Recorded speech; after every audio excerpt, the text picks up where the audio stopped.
His son, Joseph Kabila, served as interim president and is currently serving his second term as president of the Democratic Republic of Congo. Since taking office, it is estimated that the Congolese people have lost billions of dollars worth of resource revenues, as Kabila and other elites have authorized the sale of mining concessions well below market value. How Jacobin has on several occasions sold stakes that it owned at a price that was way below market value to these offshore companies that were then flipped later on for a much higher rate. One of the most questionable deals that Jacobin entered into was for this copper and cobalt project called SMKK.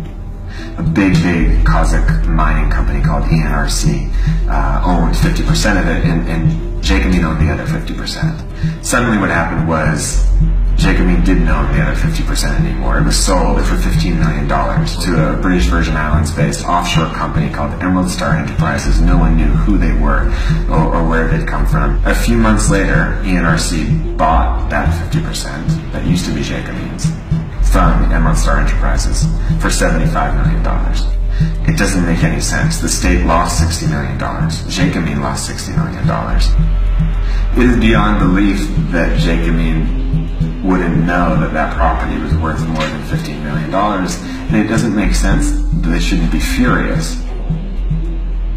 The common thing about these deals is that one man is involved in all of them. This man, Dan Gertler, is a friend of the company's president. He advertises himself as a friend of the company's president. Companies like Glencore and ENRC, they always partner up with Dan Gertler. The Gertler deals were all structured the same.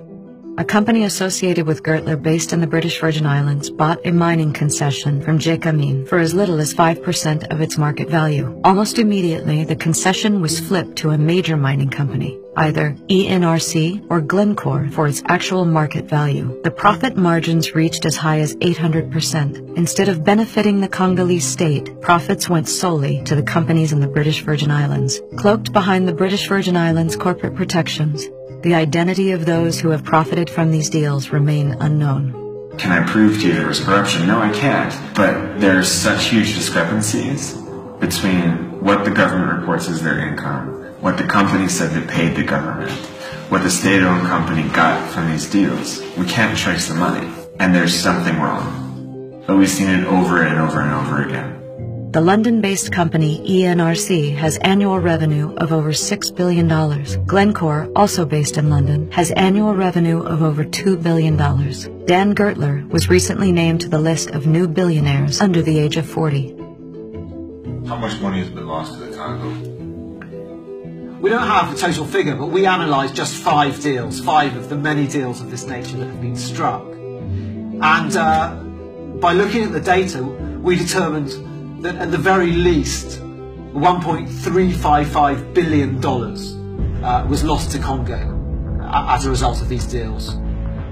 It goes without saying that corruption isn't a one-way street. It's not a story of corrupted Africans. It's a story of corrupted and corrupting people and businesses on all sides. You know, this is what multinationals do. They try to protect their interests, which is access to minerals. Do you think that has a humanitarian cost to it? Oh, I think there are all kinds of costs to it. Let's look at Angola, for example, one of the most poverty-stricken, corrupt countries in the whole world. Where does all the money that's being stolen and not used properly in Angola come from? Well, it comes out of oil. Who does the oil? American companies.